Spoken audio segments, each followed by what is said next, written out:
This Saturday, on Nelson Mandela Sport and Culture Day, cyclists and runners, walkers as well from all over will take part in the Unite 2.0 race to celebrate the life values as well as the legacy of the late Tata Nelson Mandela. Hosted by the Department of Arts and Culture in partnership with the Department of Sports and Recreation, there will be a cycling route of more than 67 kilometres, 5-kilometre walks with great prizes up for grabs. Now, two very well-known names who will also be joining in on all the action is professional cyclist Darryl Impey, who we are fortunate to have with us in studio here today. Very good morning to you, Darryl. Thanks for joining us. And then joining us from Durban, live from Durban, this year's Comrades winner, Bongamusa Mtambu. Very good morning to you, Bongamusa. Thanks for joining us. Very good morning to you, Eden, and good morning to the viewers at home. Bongamusa, if I can start with you, you're coming up to the Highveld. You coming to win? No. I must be honestly. I mean, to race the Comrades and also these short distances is going to be difficult for me, honestly. But I'm going to be there, share with the people. But I will finish 27 kilometers for sure. Yeah, we're sure you'll finish 27 kilometers. That won't be a problem. It'll be those fast sprinters that's going to make it difficult for you, isn't it? Absolutely. I mean, you know, to run 27 kilometers, you can compare with the Comrades. You need the speed. You need not a lot of endurance. So that's why it's going to be most difficult for me to race, 27 kilometers. You remember recently I've just rested about 3 months. So to run, okay, now in high tense is going to be impossible. If I can come to you now, Darryl, here in studio with us in Johannesburg, you'll definitely be going for gold this weekend. Yes, it's a wonderful cause, but it's also a race that's on the calendar now. Yeah, I'm looking forward to it. You know, we don't have many races of this caliber coming into the country. So, you know, and now obviously with a big prize money purse as well, it makes it a lot more attractive to a lot of people. So expecting quite a hard race, but yeah, you know, you pin a number on, you expect it to race. So we'll be out there giving it my best. But condition-wise, I've also had a bit of a break. So coming into it, I'm not too sure what to expect yet.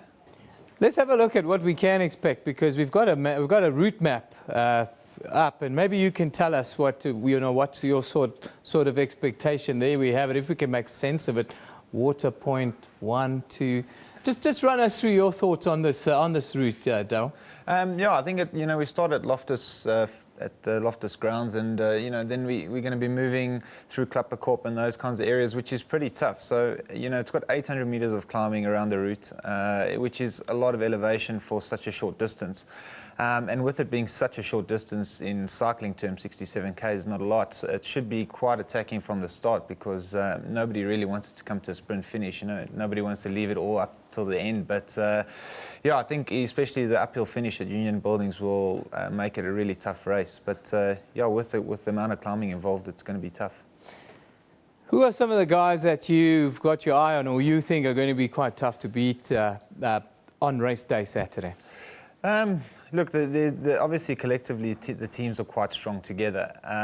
You've got Bonitas and you've got the MTN guys, and you know, there's obviously Chris Froome is also coming out. So yeah, it's going to be quite difficult to pick one winner. But there's definitely guys like Nolan Hoffman and those fast guys that are going to be trying to keep it together and hopefully have a sprint. So it's up to us to try and make sure that that doesn't happen. But that being said, you know, it's a short race, a short event, and yeah, just the fact that it's a short race, though, does it make it a lot different for you guys? I mean, a normal stage day for you could be 180, 200 kilometers. Here you've got 67 kilometers. It's probably a little bit of a sprint out for you guys. It is, and like I said from the start, I can see it. You know, a lot of guys are going to be breaking things up and trying to get the race situation that they prefer. But yeah, 67k for us is pretty short. So you know, unfortunately, we don't have time to wear the guys down. But on Saturday, you know, maybe the guys are going to wear me down before the end anyway.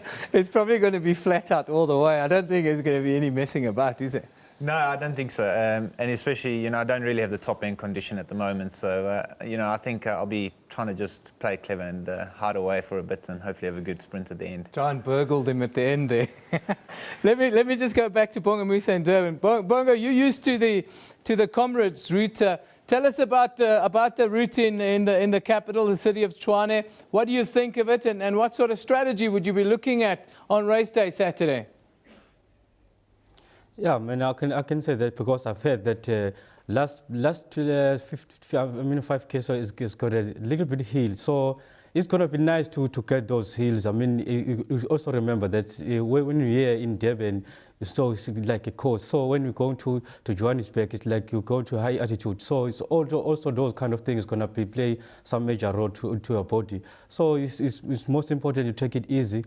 Unlike those guys who went maybe on Monday, so they already acclimatized. So it will be much easier for them to race there. And who do you expect to be the guys right at the end, at the sharp end of the race that you'd be looking out for?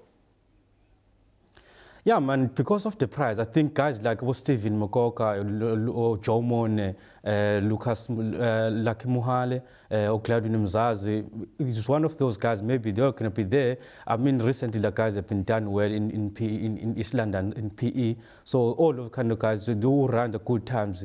I think they're going to be there. I mean, they've got a good prize money, and the guys, they like to grab it.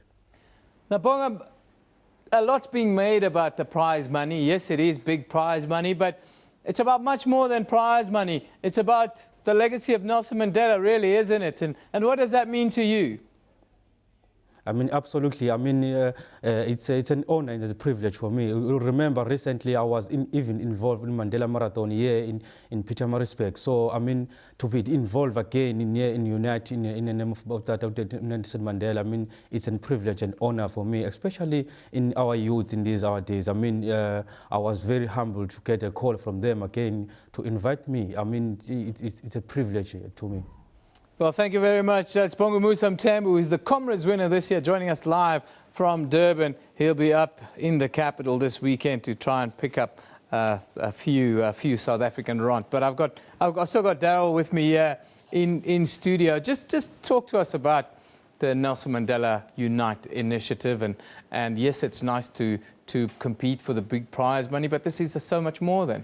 You're exactly right. There's, it's a nice opportunity now for South Africans to get together and have be cohesive on the day, and especially that we're involving now that the whole health and lifestyle of people and it has to change. And I think this is a great way for people to get out there, be active, and to conquer something that they, together, and come across the finish line.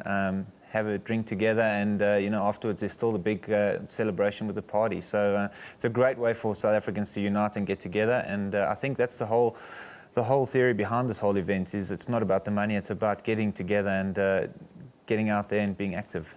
Now, yeah, you mentioned a little bit earlier, you said you're not going to be in your absolute peak conditioning. You do look very skinny to me, like you've been training hard. It's been a tough year for you, though. Just tell us, how you've come to terms with all the things that's been going on with you this year, and you mean, in a way, you must be quite sort of looking forward to the end of this year. Yeah, the season's ended for me in October, so I had a bit of a glitch in the middle of the year, which everyone knows about. Yeah. To overcome that whole scandal, and having been pulled through the mud, and then having been vindicated, and having been cleared, it was tough, because I'd known all along I hadn't done something like this, so it was really tough on me and the family and everybody. So to have the season now put behind us, it's great, but still to go through that whole process was tough. But yeah, I want to ask you about that, because it's not just about you at the end of the day. The people who have to deal with that cloud, and in a way, our society, we like to judge and abuse and that sort of thing. It must have been difficult for those closest to you. Yeah, I think people, a lot of my family and close friends, them reading like all these headlines about me, it's tough, because people know who I am, and I know who I am and what I've done, and clearly wasn't that. So obviously going back and for them to read those kinds of things was difficult on everybody. But it's a funny system that you're guilty until you're proven innocent. It's not the other way around.